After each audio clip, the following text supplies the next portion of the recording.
Budget سازی کے ہمیشہ کچھ بنیادی مقاصد ہوا کرتے ہیں. سب سے جو اولین مقصد بجٹ سازی کا ہوتا ہے وہ ملک کی معاشی ترقی ہوا کرتا ہے. لیکن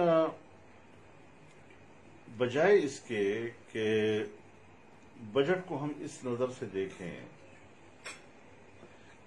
کہ اس سے خوشحالی آئے گی، ملازمتوں کا حصول، تعلیم، صحت، نیشنل سیکورٹی، اس کی ضمانت ملے گی، یا یہ کہ من حیث القوم ہماری بقا، اندرونی اور بیرونی امن اور ہر طرح کے خطرات سے تحفظ وہ مد نظر ہوگی. تو اس کا جو پیمانہ ہوتا ہے ہمیشہ وہ قومی آمدنی کا سالانہ شرح نمو ہوا کرتا ہے، جس کو آپ جی ڈی پی گروتھ کہتے ہیں. پاکستان کی تاریخ میں ایسے سال بھی آئے ہیں کہ ہمارا جی ڈی پی گروتھ 5%، 7%، 11% تک بھی رہا ہے.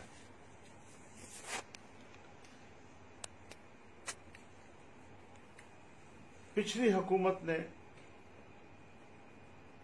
جو سالانہ بجٹ دیا تھا، آخری بجٹ، اس میں 5 اور 6% کے درمیان انہوں نے جی ڈی پی گروتھ بتائی تھی، اور اس سے اگلے سال جو انہوں نے تخمینہ دیا تھا قوم کو وہ 6 سے 6.5% شرح نمو کا دیا تھا.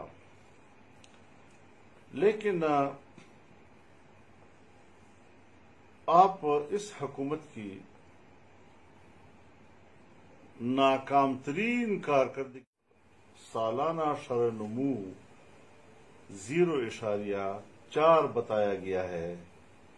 ممکن ہے چند دنوں میں کوئی اشاریہ کے نیچے کچھ اعداد و شمار میں اوپر نیچے وہ کر سکیں، لیکن پاکستان کی تاریخ میں آج تک جی ڈی پی گروتھ کو 0 سے نیچے چلا جانا، منفی ہو جانا، اس کی کوئی مثال موجود نہیں ہے.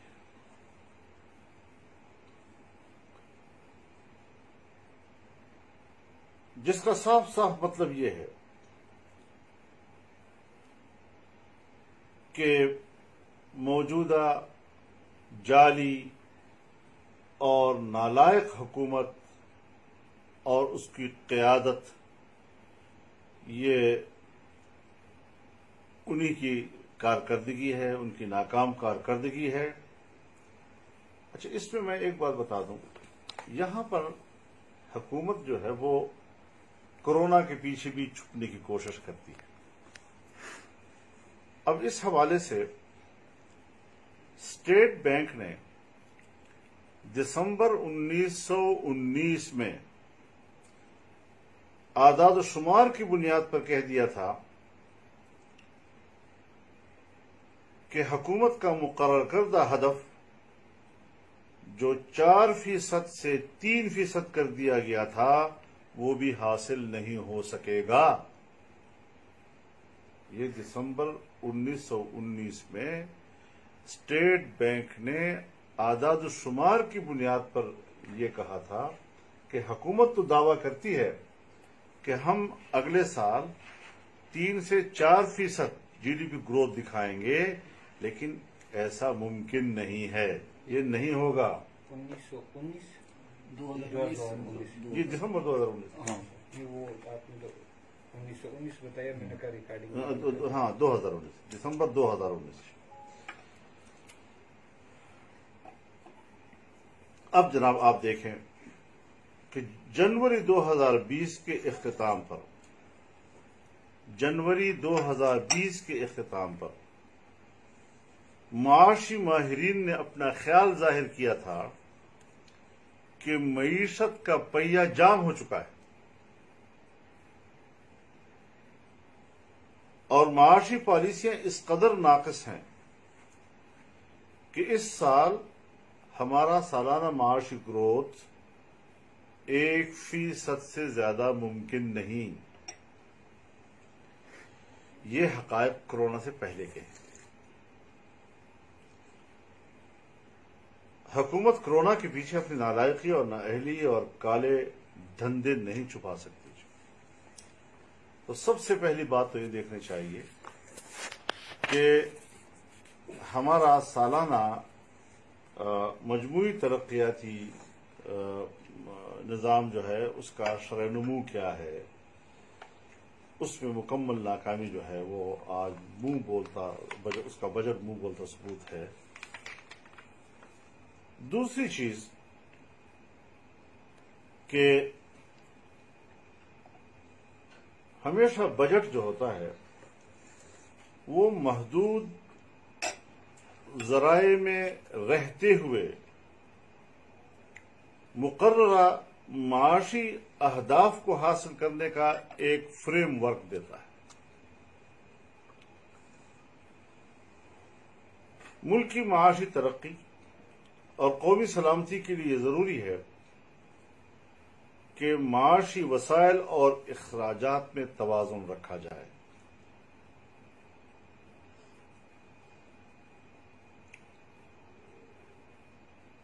اس توازن کے پیمانے کو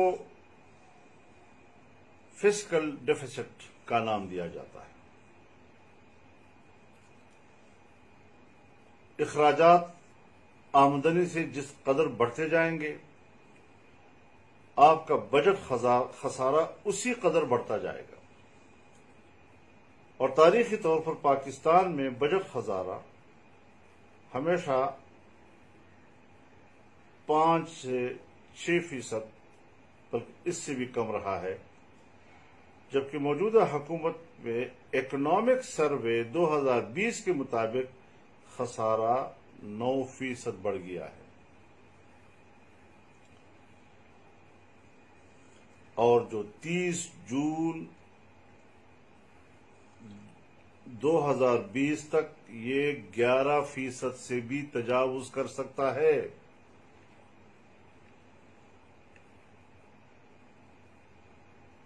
اب آپ بتائیں جی کہ اس صورتحال میں بھی اگر کوئی سمجھتا ہے کہ کورونا کے پیچھے چھپنے کی کوئی امکان موجود ہے تو اس وقت جو معیشت کی بدحالی اور بجٹ کے خسارے سے متعلق جائزہ ہے، دسمبر 2019 میں ہی سے اس کا آغاز ہونے لگا تھا۔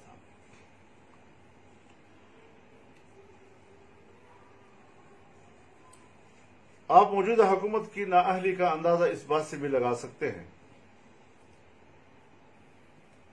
کہ بجٹ 2019 اور 20 میں بجٹ خسارے کا ہدف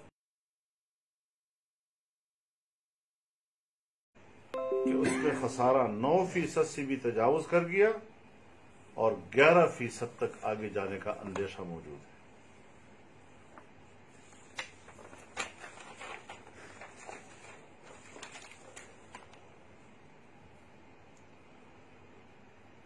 جس کی بنیادی وجہ یہ ہے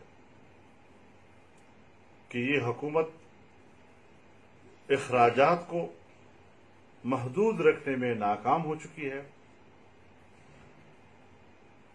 ٹیکسوں اور دیگر محصولات کے اہداف پورا کرنے میں ناکام ہو چکی ہے، شرح سود کی انتہائی بلند سطح ہمارے جیسے ملکوں میں شرح سود 5% سے کبھی زیادہ نہیں رہا، یہاں آپ کا شرح سود 13% تک چلا گیا ہے۔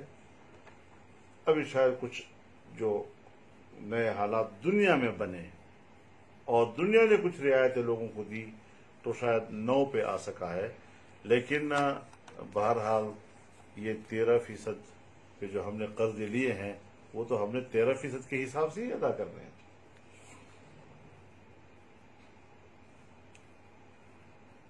اسی طریقے سے ہم نے کمرشل قرضوں پر انحصار کیا ہے، اور کمرشل قرضے تو ظاہر ہے جی کہ لین دین اور تجارت کی بنیاد پر ہوتے ہیں، اس میں تو آپ کو نفع دکھانا ہوتا ہے، اس میں تو آپ نے ان کو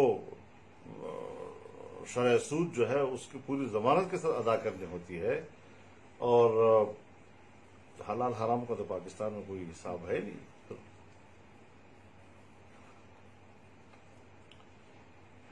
اور یہ بات ثابت ہو گئی کہ حکومت پر عوام کا اعتماد نہیں رہا، اور عوام نے اس حکومت کو ٹیکس ادا نہیں کیے ہیں کہ ان کو اندازہ ہے کہ یہ جو ہم ٹیکس ادا کریں گے حکومت کو، یہ ہماری فلاح و بہبود پر خرچ نہیں ہوں گے، خدا جانے کن علل تللو میں خرچ کیے جائیں گے، سود کے قرض میں ادا کیے جائیں گے۔ تو ظاہر ہے عام آدمی کو بین الاقوامی مفادات سے زیادہ اپنے گھر کے مفادات زیادہ عزیز ہوتے ہیں، اور جب وہاں اپنے ملک میں ان کو کوئی مفاد نظر نہیں آئے گا تو پھر عوام کی دلچسپی ختم ہو جاتی ہے۔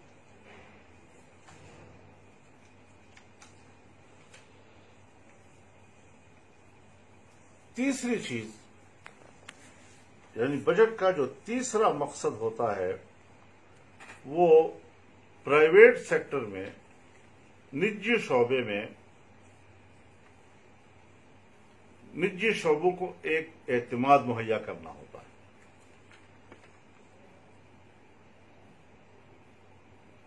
تاکہ وہ معیشت کی ترقی میں فعال کردار ادا کر سکیں۔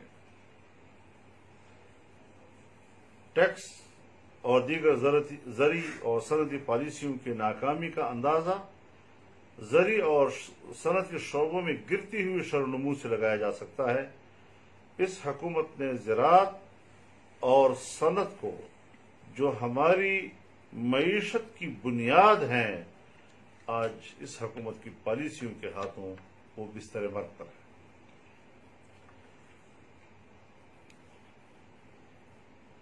زراعت کے شعبے میں گروتھ آپ کی 1% سے بھی کم ہے، اور آئندہ بجٹ میں بھی کوئی خاطر خواہ اقدام نہیں لیے جا رہے۔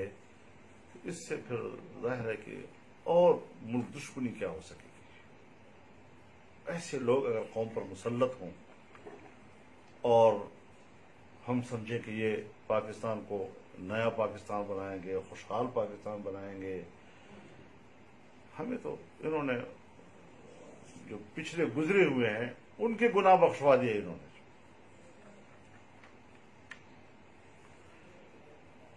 چوتھی چیز جو ہمیشہ بجٹ میں مد نظر رکھی جاتی ہے اور حکومتی پالیسیوں کا حصہ ہوا کرتی ہے، وہ اپنے قومی ذرائع پر انحصار ہوا کرتا ہے۔ جب آپ اپنے قومی وسائل کو استعمال میں لائیں گے، اس پر انحصار کریں گے، تو آپ کو کم قرضے لینے کی ضرورت ہوگی، کم قرضے لینے کی ضرورت ہوگی، اور کم قیمت پر حاصل آپ کر سکیں گے۔ تو یہاں پر آپ دیکھیں کہ دسمبر 2017 میں کل قومی قرضات 23 ٹریلین روپے تھا، جو بڑھ کر دسمبر 2019 میں 34 ٹریلین روپے ہو گیا، یعنی 2 سالوں میں 11 ٹریلین کا اضافہ ہوا، یعنی جو قرضہ 72 سالوں میں لیا گیا ان کا 1/3 قرضہ صرف 2 سالوں میں لیا گیا۔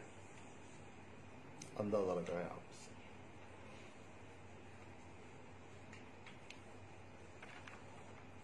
ظاہر ہے کہ ہم ان حالات میں اپنے عوام کو بھی پکاریں گے، دانشوروں کو بھی پکاریں گے، اور جو حقیقی ارباب اختیار ہیں ان کو بھی متوجہ کریں گے۔ کہ ملک کی کشتی آخری ہچکولوں پہ ہے۔ تاریخ بڑی بے رحم ہے۔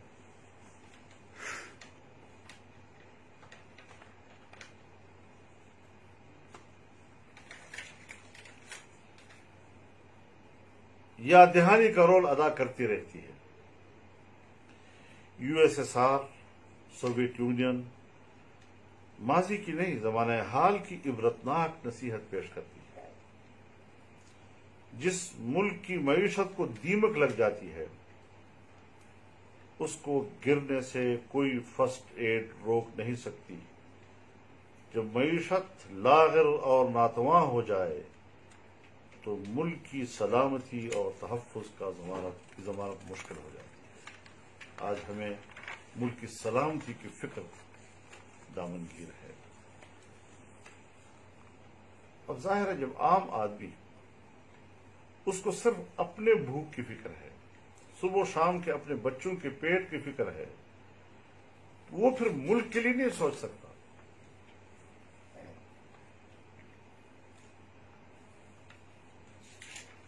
تو جس طرح مقولہ ہے نا ہمارے اکابرین کا کہ جو شخص اپنی معاشی فکر سے آزاد نہ ہو وہ انسان تو کیا ایک چیونٹی کی بھی خدمت نہیں کر سکتا۔ قوم کو اس قابل تو چھوڑا جائے کہ وہ اس وطن عزیز کی سلامتی کے لیے کردار ادا کر سکیں۔ قوم کو تو اس صلاحیت سے بھی محروم کیا جا رہا ہے۔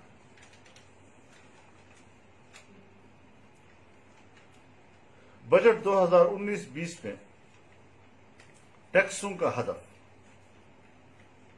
5,555 بلین روپے رکھا گیا تھا۔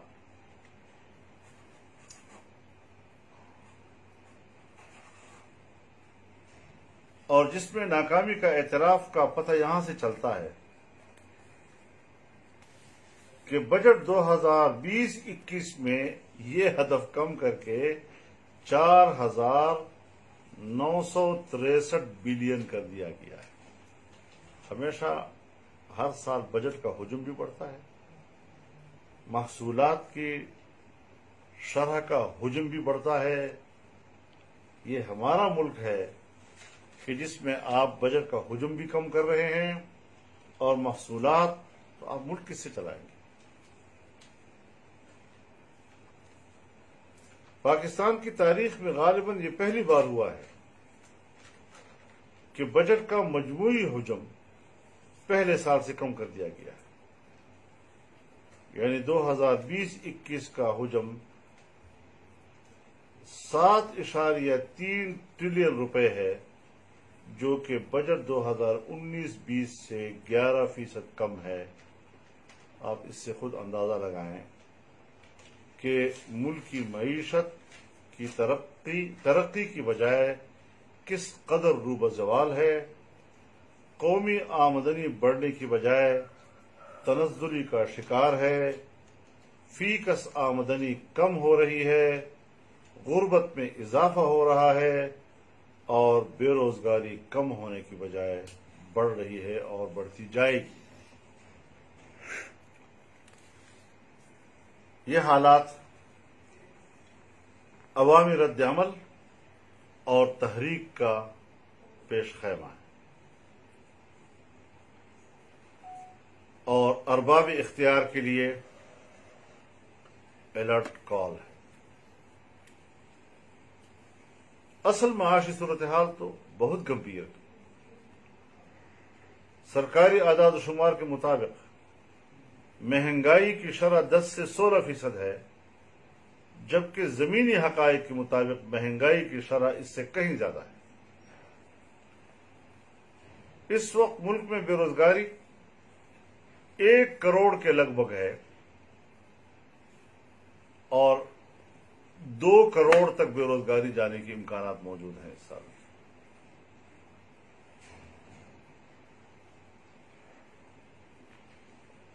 ظاہر ہے کہ اس سے غربت میں اضافہ ہوگا اور معاشرتی بدامنی اور بے چینی پیدا ہونے کا خطرہ ہوگا۔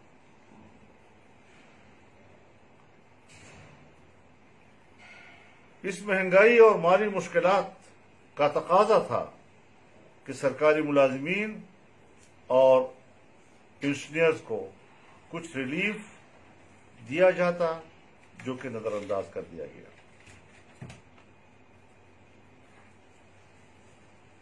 تجارت خسارے کی صورتحال واضح کرتی ہے کہ بیرونی تجارت جمود کا شکار ہے۔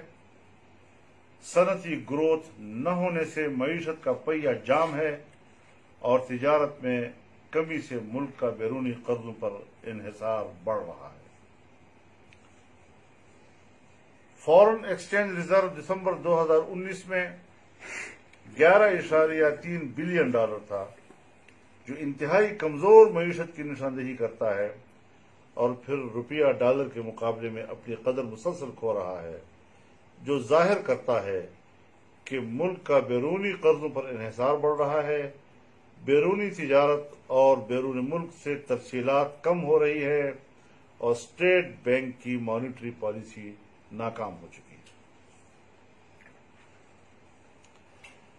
بجٹ 2019-20 میں یہ ذرا اس کو اہمیت سے دیکھنا چاہیے کہ بجٹ 2019-20 میں صوبوں کے لیے 3,255 بلین روپے رکھے گئے تھے، مگر بجٹ 2020-21 میں اسے کم کر کے 2,876 بلین کر دیے گئے ہیں۔ ابھی بھی آپ کہتے ہیں جی کہ NSC وارڈ میں ترمیم کریں۔ جو پیسہ قومی محصولات سے صوبوں کو ملتا تھا اور پچھلے سال اس کا حجم 3,255 بلین روپے تھا، آج وہ 2,874 بلین ہو گیا ہے۔ یہ ہماری معاشی ابتری کو ظاہر کرتی ہے۔ اور دوسرا ظلم یہ ہے کہ صوبوں کو طے کردہ حصہ وقت پر اور مکمل طور پر ادا نہیں کیا جاتا۔ اب بجٹ 2019-20 میں طے شدہ حصہ 3,255 سے کم کر کے 4,202 روپے کر دیا گیا اور وہ بھی مکمل طور پر ادا نہیں ہوا ہے۔ اب وفاقی حکومت کا تقاضا ہے کہ صوبے اپنے وفاقی حکومت تقاضا کرتی ہے اس وقت کہ صوبے اپنے بجٹ سے بچت کر کے، یعنی بجٹ سرپلس کر کے، مرکز کے خسارے کو کم کرنے میں مدد دیں۔ بجٹ 2019-20 میں صوبوں کی مالی مشکلات کی وجہ سے صوبے بھی خسارے کا شکار ہیں۔ صوبوں کا 2019-20 میں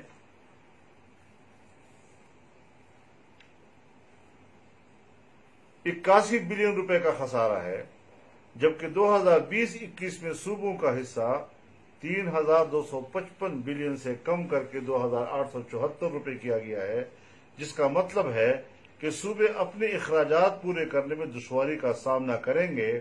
ان حالات میں مرکز کا صوبوں سے مدد کی توقع کرنا، اضافہ تو کرنے کی بات کرنی چاہیے، لیکن اس میں کمی کا تو تصور بھی نہیں کیا جا سکتا۔ صوبے کس طرح زندگی گزاریں گے؟ ان کے بجٹ خود آلریڈی خسارے میں ہیں۔ اس کے علاوہ جو 18ویں ترمیم کا مسئلہ ہے یا NSC وارڈ کا مسئلہ ہے، اس پر APCs بھی ہو رہی ہیں ساروں صوبوں میں، اور وہ اس بات کا بھرپور طور پر اظہار کر رہے ہیں کہ ہم اس حوالے سے نہ 18ویں ترمیم میں کوئی رد و بدل کی اجازت دے سکتے ہیں، نہ اس میں چھیڑ چھاڑ کی اجازت دے سکتے ہیں، اور NSC ایوارڈ میں تو ہمیں آپ کو اضافہ کرنا ہوگا، کمی کے تو ہم سوچ بھی نہیں سکتے۔